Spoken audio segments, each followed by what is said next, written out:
হায় আমি মালিকের সামনে কি বলবো, আল্লাহ তাআলার সামনে আমি কি বলবো।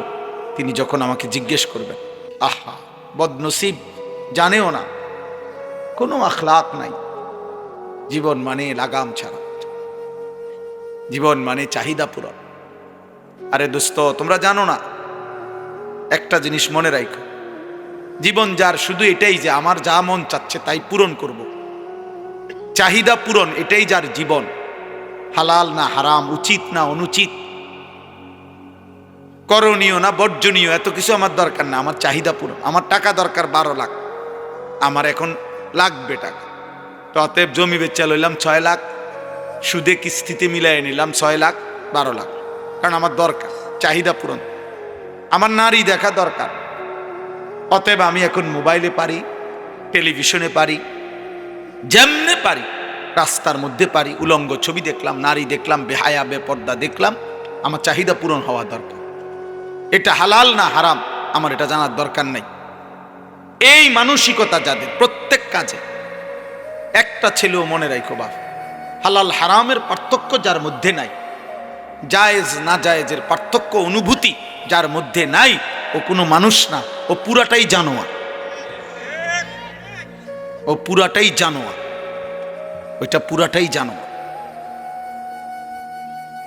যে মাকেও দেখে, বোনকেও দেখে, আবার ভিন নারী অস্থির ছবিও দেখে, তাহলে হালাল হারাম নাই তার কাছে।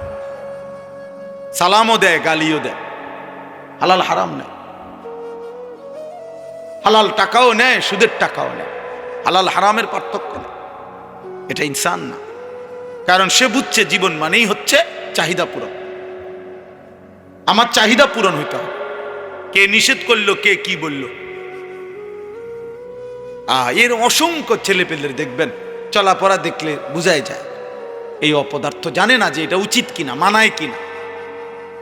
না না, তার বাবা কি মনে করবে, মানুষ কি মনে করবে, আরে থুর, কে কি মনে করবে, আমার মন চাইছে আমি করব। ওয়াকালু মা হিয়া ইল্লা হায়াতুনা দুনিয়া। আল্লাহ তাআলা বলেন, কাফের মুশরিক বেঈমানদের বক্তব্য হলো, জীবন তো কেবল আর কিছু নয়, শুধুই দুনিয়া, দুনিয়া ভোগ করা, এরই নাম জীবন। এটা কাফেরের কথা, কোরআনে আল্লাহ বলছে। অথচ আল্লাহ নিজে বলছেন, ওমা হাযিহিল হায়াতুদ দুনিয়া ইল্লা লাহবুন ওয়া লাইব। দুনিয়ার জীবন আর কিছুই নয় বান্দা, শুধুই তামাশা, শুধুই খেলাধুলা। ওয়া ইন্নাদ দারাল আখিরাতা লাহিয়াল হায়াওয়ান। আখিরাতের ঘর জান্নাত, সেটাই কেবল জীবন, সেটাই লাইফ, সেটাই বেঁচে থাকা, জীবনের সার্থকতা, জীবনের সার্থকতা। এই জন্য নওজোয়ান, আল্লাহকে এত ভোলা ভুলছ, আজ আর ফেরাবার কেউ নাই। আখিরাতকে এত ভোলা ভুলছ, আজ আর ফেরাবার কেউ নাই। প্রিয় ছেলে, মনে করো না দুনিয়া তুমি ভোগ করো, আমরা উপাস না, আমরাও তো দুনিয়া যাই কম বেশ খাচ্ছি, আমরাও তো দুনিয়া কম বেশ ভোগ করছি। একটা কুকুর বিড়াল শুকরও তো দুনিয়া ভোগ করছে। ওই দেখো, ওই দেখো, ওই অপদার্থরে দেখো, এই যে বেয়াদব, মোবাইল নিষেধ করছে, এরপর মানে এমন ব্রেনে কাজ করে না। হ্যাঁ, বাস্তবতা এটা না, মানে মাথায় কোনো কাজ করে না, সেন্স, তার কাজ একটাই মোবাইল। বললাম না চাহিদা পূরণ, এটা নিষেধ করুক, আপনি নিষেধ করলে আপনি করছেন, এটা আমার তো বিষয় না, আমার হলো আমার যেটা মন চায় আমি এটা করি। এই যে বিষয়টা দোস্ত, এটা বড় বড় বেশি মারাত্মক। কোরআনুল কারীমের মধ্যে বারবার আল্লাহ তাআলা এই কথার নিন্দা করছে, যে তার মনের চাহিদার অনুসরণ করে, আল্লাহ ভুলে, আখিরাত ভুলে। আল্লাহ তাআলা কোরআনে স্পষ্ট বলছে, তার দৃষ্টান্ত কুকুরের মতো, তার জীবন কুত্তার জীবন। কোরআন শরীফের আয়াত, ওয়াত্তাবা হাওয়াহু ফামাসালুহু কামাসালিল কালব। কোরআনুল কারীমের মধ্যে আছে, আল্লাহ বলেন, শয়তান যাকে নিজের আয়ত্তে নিয়ে নেয়, তখন সে যখন তখন তাকে বলে, ওয়াকালা শাইতানু লিল ইনসানি কফুর, কুফরি কর, আল্লাহর নাফরমানি কর, সে সাথে সাথে করে ফেলে। এজন্য কেউ যখন গুনায় অভ্যস্ত হয়ে যায়, হারাম নাফরমানিতে, তখন সে পুরাপুরি নিজেকে শয়তানের হাতে তুলে দেয়। শয়তান তখন তাকে দিয়ে যা ইচ্ছা তাই করাইতে। কুরআনুল কারীমে আল্লাহ বলছে, ওমান ইয়াত্তাবি খুতুওয়াতিশ শাইতান, যে শয়তানের পথ অনুসরণ করে, ফাইন্নাহু ইয়া'মুরু বিল ফাহশাই ওয়াল মুনকার, সে সারাক্ষণ ওই নাফরমানকে দিয়ে এবার অনবরত অশ্লীলতা, বেহায়াপনা, অসভ্যতা এবং যাবতীয় গুনাহের আদেশ করতে থাকে। একবারও বলে না যে কিরে বেটা রাত্রে তো নারী দেখছো, আজকে আর না দেখ, না না, আবার দেখ, আবার দেখ, আবার দেখো, আবার দেখো, আবার দেখো। তুমি একটু আগে বিড়ি খাইলে আর খাইও না, না না, আবার খাও, আবার খাও। শয়তান তাকে 24 ঘন্টা অনবরত গুনাহের কথা বলতে থাকে। এজন্য কোনো পাপী তৃপ্ত হয় না, পাপ কখনো তৃপ্তি দেয় না। এজন্য কোনো জেনাখোর, ব্যভিচারী, মদখোর, নেশাখোর, হারামখোর, সুদখোর তৃপ্তি নেই, আরো চাই, আরো চাই, আরো চাই, আরো চাই, আরো চাই। জাহান্নামের স্বভাব। কোরআন শরীফে আছে আল্লাহ তাআলা জাহান্নামকে বলবে হাসরের ময়দানে, জাহান্নামী ফেলার পর, হালিম তালাতি, হে জাহান্নাম পূর্ণ হয়েছে তোমার জায়গা। জাহান্নাম বারবার শুধু এটাই বলবে, হাল মিন মাজিদ, আরো চাই, আরো চাই, আল্লাহ আরো চাই, আমার আগুন আরো খালি আছে, জাহান্নাম আরো নাফরমান আমার মধ্যে ফেলেন, আমি জ্বালায় দেই, জ্বালিয়ে। এজন্য প্রত্যেক পাপী বেটা, প্রত্যেক নাফরমান, অসংখ্য তোমরা যুবক সারা রাত এই জানোয়ার সারা রাত উলঙ্গ ছবি দেখছে, তারপরেও যদি তাকে পরের দিন আবার বলেন যে এবার থামো, সে বলবে না, আবার দেন, আরো চাই, আরো চাই। এটা জাহান্নামের আখলাক, আগুনের স্বভাব। আর কোরআনুল কারীমের মধ্যে আছে জান্নাতি বান্দা, জান্নাতের নিয়ামত যখন দেখবে, এটা যে পবিত্র, এই জন্য জান্নাতের নিয়ামত দেখলেই এক নজরে তার চোখ ঠান্ডা হয়ে যায়, মানে তৃপ্ত। ফালা তা'লামু নাফসুম মা উখফিয়া লাহুম মিন কুররাতি আ'য়ুন, চক্ষু শীতল। ফেরেশতা যদি বলে বান্দা আর দেখবানি, বলবেন না ফেরেশতা আর কি দেখব, এর চাইতে সুন্দর আর কি দরকার, এর চাইতে সুন্দর আর কি দরকার। কিন্তু জাহান্নামের স্বভাব হইল আরো চাই, আরো চাই। নাফরমানের স্বভাব, দুনিয়া লোভীর স্বভাব, চরিত্রহীনের স্বভাব, এটা চরিত্রহীনের স্বভাব। এজন্য দোস্ত, কমপক্ষে আমার প্রত্যেক দিনকার কথা এটা আমি সবসময় বলে যাচ্ছি, তুমি যদি কেউর কথা না ভাবো, কমপক্ষে নিজের কথা ভাই। তোমার জন্য পৃথিবী আটকাবে না, তোমার মতো আঙ্গাল কাঙ্গালের লাগিয়া পৃথিবী আটকাইতে। কোনো বেনামাজি নাফরমান, তোমরা যারা এক ওয়াক্ত নামাজ পড়ো, তোমার মতো অপদার্থের জন্য ইসলাম আটকাবে। 1450 বছর ধরে ইসলামী পর্যন্ত আসছে, তো আগামীতেও থাকবে ইনশাআল্লাহ, তুমি ছাড়াও থাকবে, তুমি আমি না থাকলেও থাকবে। এই পৃথিবীতে আমাদের কারো মৃত্যুতে দুনিয়া থামে না, কারো মৃত্যু এক সেকেন্ড ঘড়ির কাঁটা থামে না, থামে না। নবী সাল্লাল্লাহু আলাইহি ওয়াসাল্লামের একজন ছেলে ইব্রাহিম রাদিয়াল্লাহু তাআলা আনহু, নবীজির সন্তান, ওনার ইন্তেকালের কারণে ওই দিন ঘটনাচক্রে আপনার চন্দ্রগ্রহণ লাগছে। তখন কেউ কেউ বলছে নবীর ছেলে ইন্তেকাল করার কারণে বিরহে চন্দ্রগ্রহণ লাগছে। আল্লাহর নবী তৎক্ষণাৎ মসজিদে নববীর মিম্বরের মধ্যে গিয়ে সাহাবীদেরকে ডাকছে, ডাইকা বলছে, সাবধান উম্মত, আর কোনোদিন এ কথা বলবা না, বরং এ কথা স্পষ্ট মনে রাখবা, কারো মৃত্যুতে সূর্য চন্দ্রের গতিতে 1 সেকেন্ডের জন্য কম হয় না।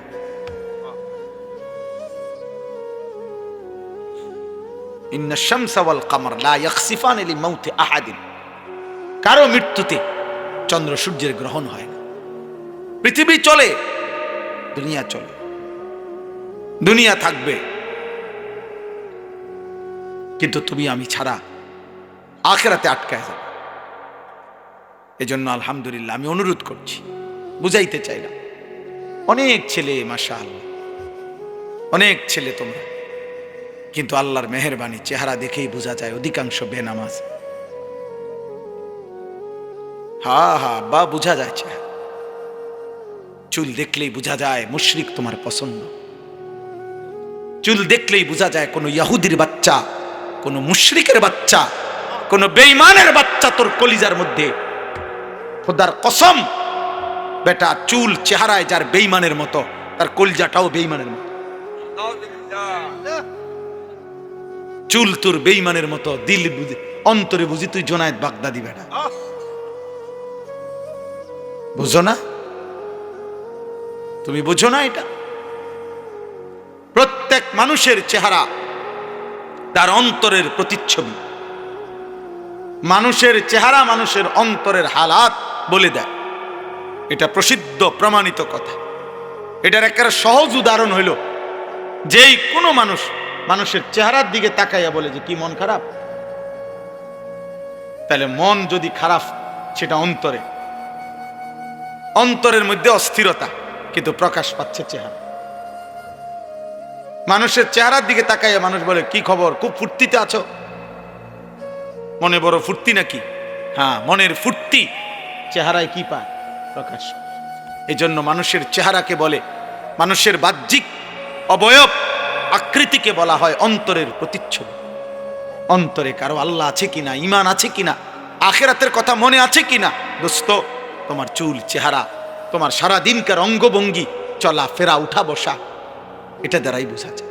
এক ওয়াক্ত নামাজ যার কপালে জোটে নাই, 5 ওয়াক্ত নামাজের একটা সেজদা যার কপালে জোটে নাই, তোমার মতো নিকৃষ্ট নাফরমান, অসভ্য গাদ্দার, তোমার মতো নিকৃষ্ট বেয়াদব তুমি মুসলমান কেমনে হও? এখানে দাঁড়ায় বুঝো। এখন বলো, ভিডিও করা হবে এখন। একটা বেনামাজি বল, এখানে দাঁড়ায় বল, এখন দাঁড়ায়। আল্লাহর নবী বলছেন, তোমরা যদি কাউকে পার্থক্য করতে হয় যে এটা মুসলমান না বেঈমান, তাহলে তার নামাজ দেখো। নবী বলছেন, একেবারে বিশুদ্ধ হাদিস, তুমি প্রমাণ করো। আরে নবীর আশেক তো পরে, তুমি মুসলমান এটা আগে বুঝো। হিতা পরে কর, তার বহুত পরের খবর। আশেক বলে কাকে বুঝেন? আশেক বলা হয় ভালোবাসার সীমা অতিক্রম করা। সীমা অর্থাৎ যার কাছে, যাকে সে ভালোবাসে, তার প্রতি তার এত বেশি সীমাতিরিক্ত ভালোবাসা যে সে কোনো নিয়ম কানুন বুঝে না, বরং সে তার পুরাপুরি অস্তিত্বে মজ্জায় একেবারে 24 ঘন্টায় সে তার ভেতর বাহির সবটুকু তার জন্য উজাড় করে দেয়। এমন পাগল পারা ভালোবাসাকে বলা হয় ইশক। সাহাবায়ে কেরাম এই জন্য ঘাম পাইছে তো গায়ে মাইখা ফেলছে। সাহাবায়ে কেরাম নবীজির গায়ে থেকে শিঙ্গা লাগাইয়া, তৎকালীন আগের দিনের চিকিৎসায় শিঙ্গা লাগাইয়া, হিজামা লাগাইয়া রক্ত বাহির করছে দূষিত। সাহাবায়ে কেরামের কেউ সেটা গিলে ফেলছে। সাহাবায়ে কেরাম নবীজি সাল্লাল্লাহু আলাইহি সাল্লাম ওযু করলে অপেক্ষা করতেন, নবীজি সাল্লাল্লাহু আলাইহি সাল্লামের ওযুর অতিরিক্ত পানিটুকু থাকলে সেটা গায়ে মুখে মুছে নিতেন। এটা হলো কি? ইশক, ভালোবাসা। মানে মহব্বতের সীমা পার করে দাও। আর এক ওয়াক্ত নামাজ নাই, জীবন ভর বিড়ি সিগারেটে অভ্যস্ত, সুদে কিস্তিতে হারামে ব্যস্ত, টেলিভিশন নাটক সিনেমায় ব্যস্ত। আপনি আশিকে রাসূল, মিথ্যুক, মিথ্যাবাদী। এত বড় মিথ্যাবাদী কেমনে দাবি করলা তুমি? কিসের আশিকে রাসূল? ইমানদার কিনা আগে সেটা বলো বেটা, মুসলমান প্রমাণ করো বেটা। রাসূলুল্লাহ সাল্লাল্লাহু আলাইহি ওয়াসাল্লাম বলছেন, মান তারাকা সালাতাম মুতাআম্মিদান ফাকাদ কাফারা। বিশুদ্ধ হাদিস। আল্লাহর নবী বলেন যে ইচ্ছে করে নামাজ ছেড়ে দিল, ফাকাদ কাফারা, সে কাফের হলো। বলো তরজমা, তোমরা বলো না। ফাকাদ কাফারা অর্থ কি? জিজ্ঞাসা করো তুমি কি কোন আলেম, যে ফাকাদ কাফারা অর্থ কি? আল্লাহর নবী সাল্লাল্লাহু আলাইহি ওয়াসাল্লাম বলেন, নামাজবিহীন যে ঘর থেকে বের হয়, আল্লাহর কসম নবী বলছেন, সে শয়তানের পতাকা নিয়ে বের হয়। শয়তানের পতাকা নিয়ে বের হয়। আল্লাহর নবী সাল্লাল্লাহু আলাইহি ওয়াসাল্লাম বলছেন, এশার নামাজ এবং ফজরের নামাজ মসজিদের জামাতে যে পড়ে না, মুসলমানদের জামাতে যে আসে না, সে মুনাফিক। লিখে দাও মুনাফিক, সে মুনাফিক। হযরত আব্দুল্লাহ ইবনে ওমর বলেন, নবীজির জামানায় আমরা মসজিদে ফজরের নামাজে 2-4 দিন অনুপস্থিত দেখলেই আমরা তাকে মুনাফিকই বুঝতাম। আমরা তাকে বুঝতাম যে সে মুনাফিক। তামাশা আখিরাত। হ্যাঁ, খামখেয়ালি মনে করছেন আব্বা? কার মতো চুল বানাইছো বাবা এগুলো? একজন খেলোয়াড়, একজন সিনেমার নায়ক, অথবা অপরিচিত কোনো কাটিং, ওর কোনো জাত আছে না বংশ আছে যার কাটিং বানাইছো? বাবা মা আপনাদেরকেও বলি, বয়স্ক বাপ চাচা, গাফলতি আপনারাও বেশি করতেছেন। আপনারাও সব আলাদা আলাদা হয়ে গেছেন। বউরে বউর রূপে ছেড়ে দিচ্ছেন, নিজে নিজের উপরে চলতে আছেন। জিফুতের হাতে ছেড়ে দিচ্ছেন যে বাবা সবাই আলাদা আলাদা থাকো, শুধু খানার টাইমে একসাথে ভাত খাইবা। আর আমি বাপ হিসাবে তোমাকে লাগিয়া, তুমি চিন্তা করো না, তুমি চরিত্র নষ্ট করো, আমি বিল্ডিং বানাইতে আছি।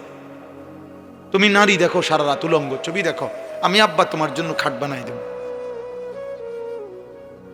তুমি মেয়ে চরিত্র নষ্ট করো, তুমি মেয়ের জন্য দরকার হইলে আমি সুদে পারি, কিস্তিতে পারি, তোমার জন্য আমি যা লাগে ব্যবস্থা করে দেব। তুমি প্রেম করতে থাকো, তুমি কোনো অসৎ চরিত্রহীনের সাথে কথা বলতে থাকো, তোমার চরিত্র তুমি শেষ করে দাও, আমি আব্বা আছি, তুমি চিন্তা করো। এর নাম বাপ, এর নাম বাবা, মুসলমান।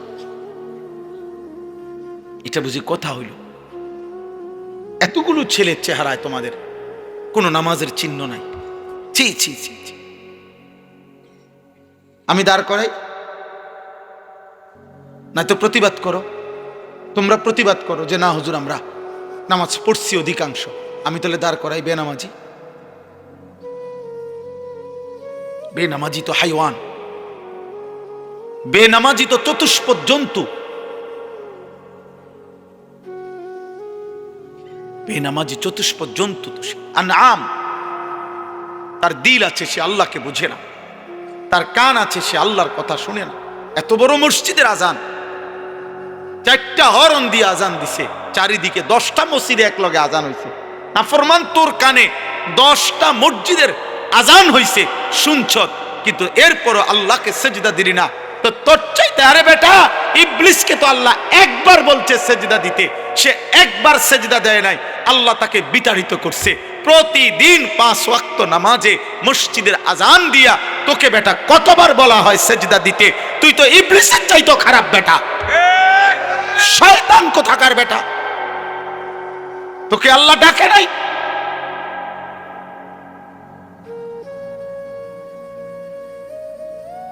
আরে বেটা, মানুষের বাচ্চা, মুসলমান আমরা, জীবন মানে শুধু ভাত তরকারি বেটা।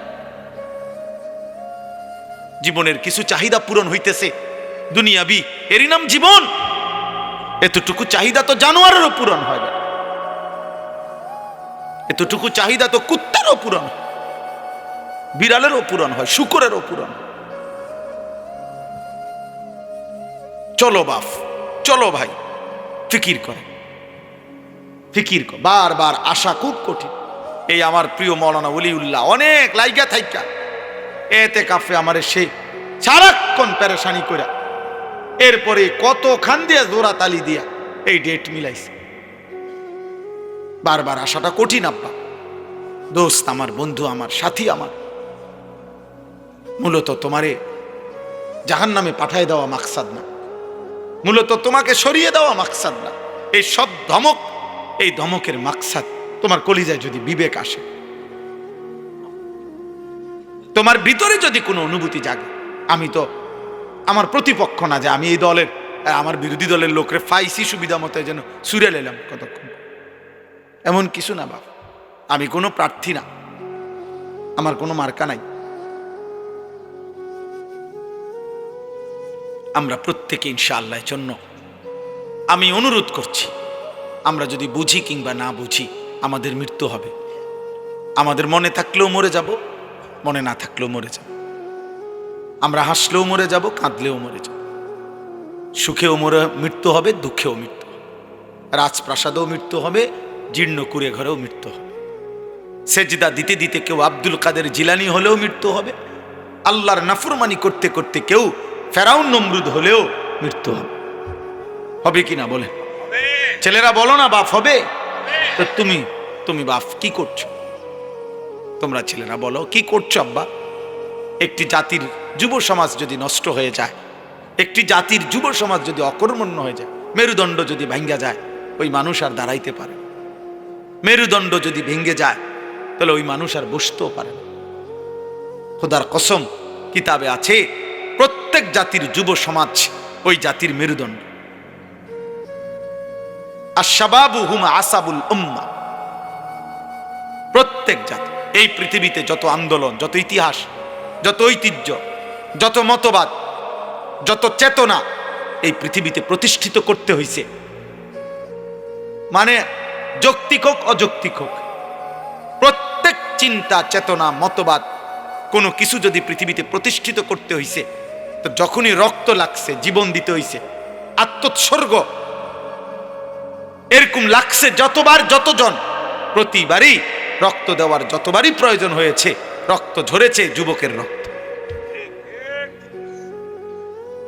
স্বাধীনতা বলেন, আজাদি বলেন, ইতিহাস বলেন, ইসলামের জেহাদ বলেন, সবকিছুতেই যুবকের পবিত্র রক্ত বড় দামি। আজকে বিশ্বাস করো আব্বা, তোমাদেরকে দুশ্মন এইভাবে হাতের পুতুল বানায়া তোমাদের চিন্তা চেতনা বিগড়ায় ফেলছে, তোমাদের আখলাক চলাফেরা বদলায় ফেলছে। একটা বারও ভাবনা আসে না যে আমি তো মুসলমান,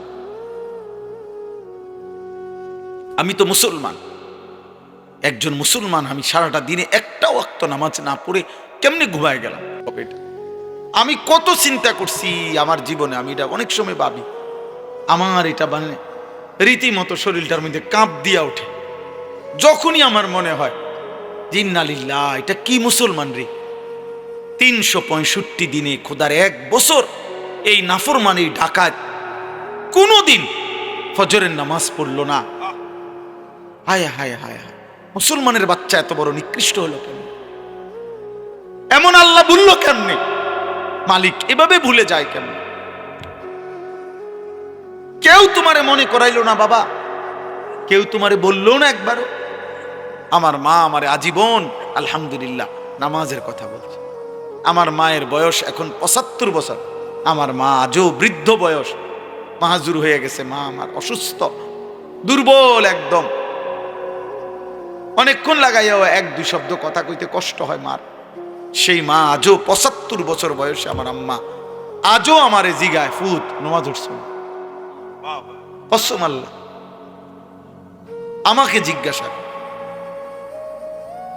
আমারে মালিকের ইহসান। তোমাদের অগণিত ছেলেকে তোমাদের মা বাবা সবাই ভুলে গেছে। তোমরা মা বাবার ঘরেই ঘুমাও, কিন্তু তোমাদের মা বাবাও আর ডাকে না, কারণ তোমার চুল চেহারা লেবাস পোশাক দেখে, তোমার চলাফেরার অসভ্যতা দেখে মা বাবাও এতটাই বিরক্ত, যা তারাই বলে দিছে, যা পিছা দিয়ে ফির তার কপালে, তার পথে সে চলুক, ওই তো না তারে দিয়ার।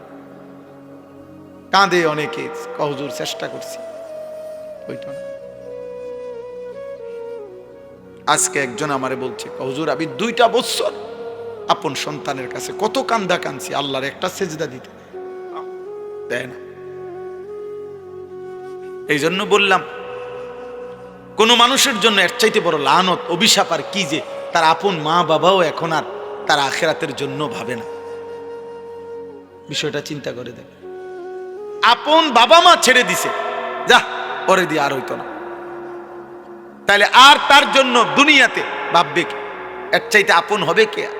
স্বার্থপর এই দুনিয়ায়, বাকিরা তো সবাই স্বার্থপর।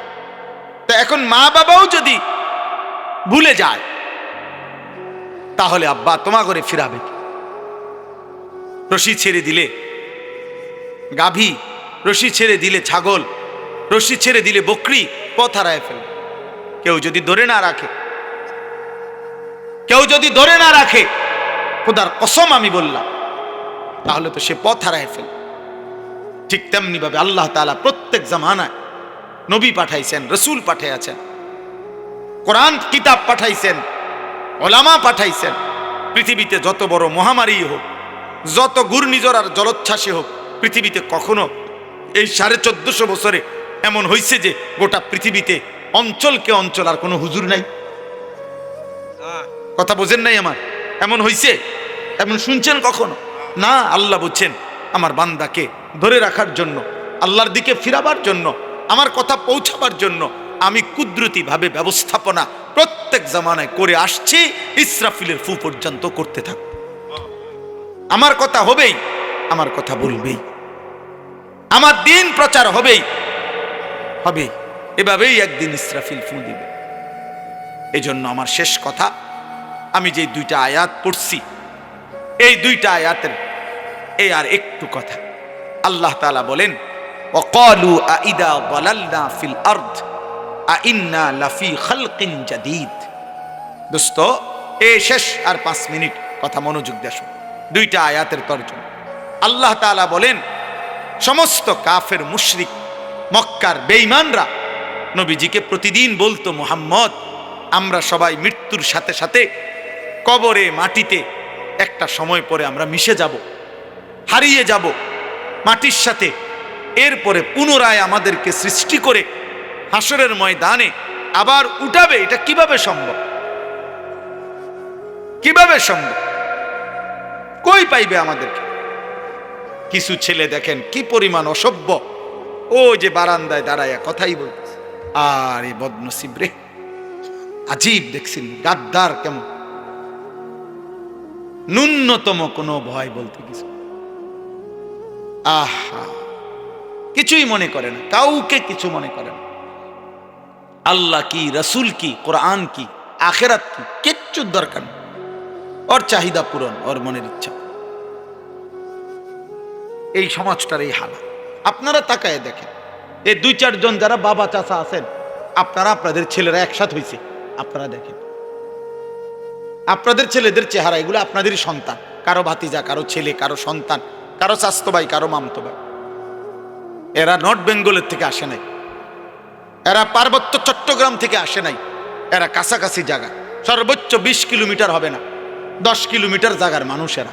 তাহলে 10 কিলোমিটার জায়গার একটি অঞ্চলে সংখ্যাগরিষ্ঠ মুসলমান বাংলাদেশে 10 কিলোমিটার অঞ্চলের মুসলমানের জীবনযাত্রা কিশোর যুবকের যদি হয় এরকম যে 5 ওয়াক্ত নামাজ পড়ে না বেশি অংশ, তাইলে পুরা দেশের হালাত কি? বলো না ভাই, তোমরা একটা ছেলে বলো, একজন বিবেকবান, আমি তোমার প্রতিপক্ষ না বাপ, আমি তোমার দুশ্মন না, তোমার সাথে আমার কোনো দ্বন্দ্ব নেই, কিন্তু তোমরা একটা ছেলে তাকাইয়া বাকিদের দিকে দেখো, তোমার আন্দাজ হবে যে সে নামাজ পড়ে কিনা।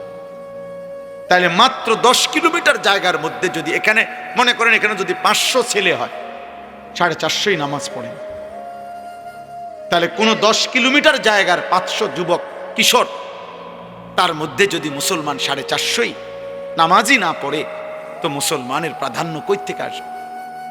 আমরা সংখ্যা গুনলে না বেশি, 1 2 3 4 5 6, কিন্তু আমাদের ঈমান, আমাদের শক্তি সেটা আসবে কোথা থেকে?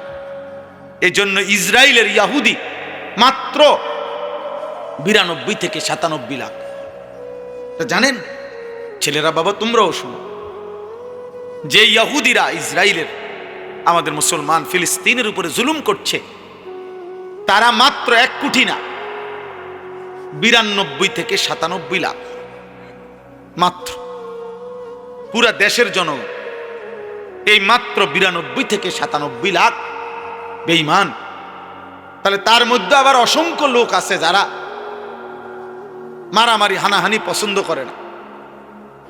অল্প কিছু মানুষ আছে দুষ্ট, এই অল্প কিছু ইহুদি দুষ্ট জালেম, এদের যন্ত্রণায়, এদের অত্যাচারে আজ আমরা 250 কোটি মুসলমান। আমাদের যেন নৌকো নাই, আমাদের যেন কথাও নাই, আমাদের হিম্মত নাই।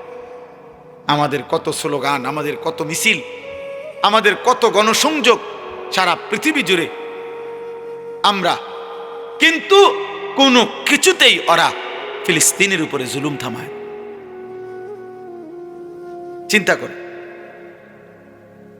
এই জন্য বললাম আর কি, আসো ভাবো ভাই। আমার একটা কথা সবসময় মনে রাখবা, কিশোর যুবক ভাই, তোমার আর তোমার দাদার বয়স সমান না, তোমার আর তোমার বাবার বয়স সমান না। অতএব তোমার দাদা তোমার আগে কবরে চলে যাবে, আগামী পৃথিবীতে আরো হায়াত দিলে আল্লাহ তোমাদের হায়াত দিক, আমরা দোয়া করি আল্লাহ তোমাদেরকে বাঁচিয়ে রাখুক। তোমরা আরো 40 বছর বাঁচবা, তোমরা আরো 40 বছর বাঁচবা। আর আজকে মাত্র 18-20 বছরের বয়সে যদি এত নারী, এত ছবি, এত গুনাহ, এত অশ্লীলতা, এত বেনামাজি জীবন সবাই মিলে করছো, তো তোমাদের পরবর্তী জেনারেশন কি করবে? কোনো বিবেক থাকলে আন্দাজ করো, বিবেক থাকলে তোমরা ভাইব যে আগামীর সমাজটা কি হইতে পারে।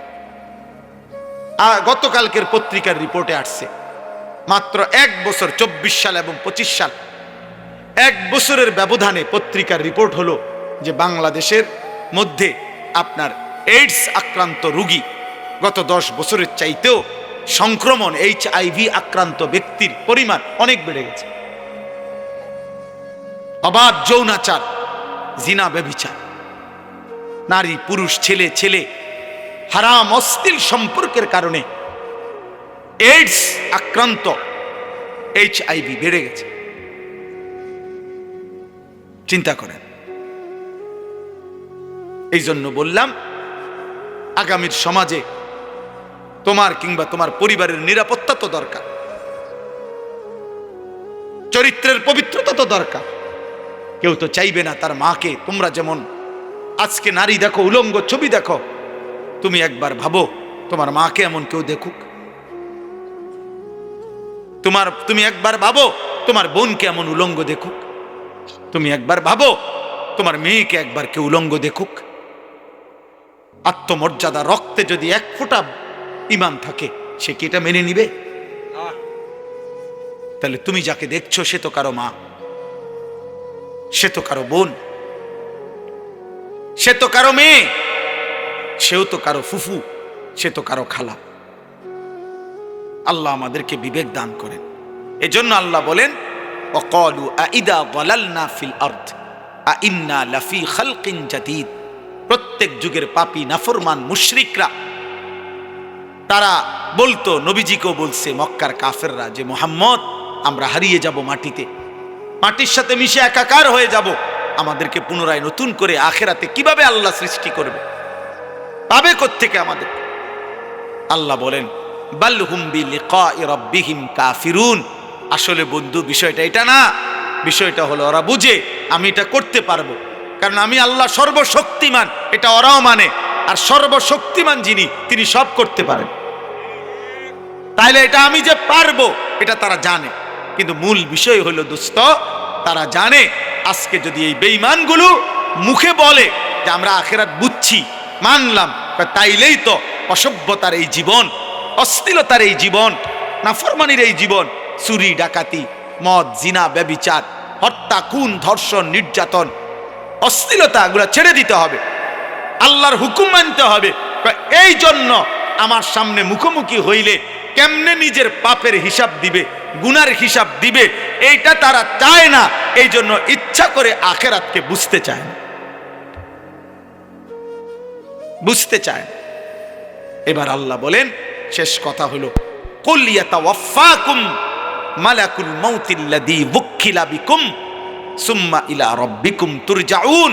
আল্লাহ বলে, বান্দা, হে নবী, আপনি বলে দেন, তোমরা মানো বা না মানো, এই দুইটা নিশ্চিত শুনো বান্দা, যে তোমাদের প্রত্যেককে আমি আল্লাহর পক্ষ থেকে নির্ধারিত ফেরেশতা মালাকুল মউত আজরাইল তোমাদের জান কবজ করবে, মৃত্যু ঘটাবে, আর অতঃপর তোমরা সকলেই আমি আল্লাহর কাছে হাসরের ময়দানে জমা হবে।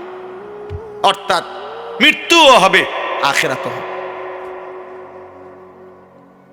মৃত্যুও হবে, আখিরাত হবে, মৃত্যুও হবে, আখিরাত। এই জন্য বাপ, এই দুই সত্য আমাদের মৃত্যু। আমরা কি দেখি মৃত্যু কারো হয়? কথা বলে না। আমাদের সমাজে কারো মৃত্যু হয়? কথা বলেন। কারো মৃত্যু হয়? তো যেহেতু মৃত্যু হয়, অতএব আখিরাত হবে। কারণ মৃত্যু হবে এই কথাটা বলছে কে? আল্লাহ। আখিরাত হবে এই কথাটা বলছে কে? তো আল্লাহর বলা যদি প্রথমটা ঠিক হয়, তো পরেরটা ঠিক হবে না কেন? সহজ হিসাব না? আল্লাহই বলছে মৃত্যু হবে, তো মৃত্যু হচ্ছে নি, তো তাইলে এটা যেহেতু হচ্ছে, তো ওইটাও হবে। সোজা হিসাব। এটা দেখার সহজ কথা, দুইয়ে দুইয়ে চায়। আখিরাত হবে। আল্লাহ যদি আমি বলতাম আল্লাহ আপনার বহুত কথা এলোমেলো, নাউজুবিল্লাহ, আপনার বহুত কথার মিল পাইছি না, তাহলে আমরা বলতে পারতাম আখিরাত হবে না। কিন্তু আল্লাহর কথার মধ্যে মিল নাই, অমিল, এমন কথা কোনটা আছে কোথাও? তাহলে আল্লাহর সব কথা যদি সত্য এবং তাই সত্য, তাহলে আখিরাত সত্য। অতএব আল্লাহ বলে, বান্দা ভুলে যেও না, ভুলে যেও না, ভুলে যেও না, ভুলে যেও না। কোরআন শরীফ আছে, ফাজুকু বিমা নাসিতুম লিকা ইয়াউমিকুম হাদা ইন্না নাসিনাকুম। আল্লাহ বলবেন কিয়ামতের দিন, হে জাহান্নামী নাফরমান, দুনিয়ায় থাকতে তুমি আমার আখিরাতকে ভুলে গেছো, আজ আখিরাতে আমি আল্লাহ তোমাকে ভুলে গেলাম। জুকু জাহান্নামের আযাব। ঠিক আছে না, সেদিন তুমি আমাকে ভুলেছ, আজ আমি তোমাকে ভুলে গেলাম, আজ দেখি তোমাকে রক্ষা করে কি। এই জন্য আমি হাত জোড় করে বলি, প্রিয় ছেলে, বাবা, বয়স্ক, কিশোর, যুবক, ছেলে, বাপ, তোমারে তুমি নষ্ট করো না। আমি আবারও বললাম, তোমারে ছাড়াও পৃথিবী থাকবে, তোমার নাম ছাড়াও পৃথিবীতে থাকবে, কিন্তু তোমায় চরিত্রহীন হলে, আখলাক নষ্ট করলে, এক ওয়াক্ত নামাজ না পড়লে, আল্লাহ না চিনলে, একদিন নিশ্চিত কবরে যাবে, আর সেদিন তোমার জাহান্নাম তোমাকেই চলতে হবে। আল্লাহ আমাদের প্রত্যেককে হেফাজত করেন, ঈমান আমলের জীবন দান করেন, উত্তম আখলাক দান করেন। আল্লাহ তাআলা আমাদের প্রত্যেকের বিবেকের মধ্যে আখিরাতের ফিকির দান করেন। আলহামদুলিল্লাহ রাব্বিল আলামিন। মাওলায়ে করিম, আপনি মাফ করে দেন। আয় করিম, আপনি মাফ করে দেন। আয় করিম, আপনি মাফ করে দেন। আয় আল্লাহ, এই মাহফিল খানা কবুল করে নেন। সমস্ত কবরবাসীদেরকে মাফ করে দেন। কিয়ামত পর্যন্ত কবরের আযাব মাফ করে দেন। কবরগুলোকে জান্নাতের টুকরা বানিয়ে দেন। ঈমান আমলের জীবন আমাদেরকে দান করেন। আল্লাহ, আপনার ভয় দান করেন, আখিরাতের ভয় দান করেন, জাহান্নামের ভয় দান করেন, কবরের ভয় দান করেন। আল্লাহ, ঈমান দান করেন, তাকওয়া দান করেন। সেজদাওয়ালা কপাল বানিয়ে দেন, কাঁদনেওয়ালা চোখ বানিয়ে দেন, জিকিরওয়ালা জবান বানিয়ে দেন, মোহাব্বতওয়ালা দিল বানিয়ে দেন।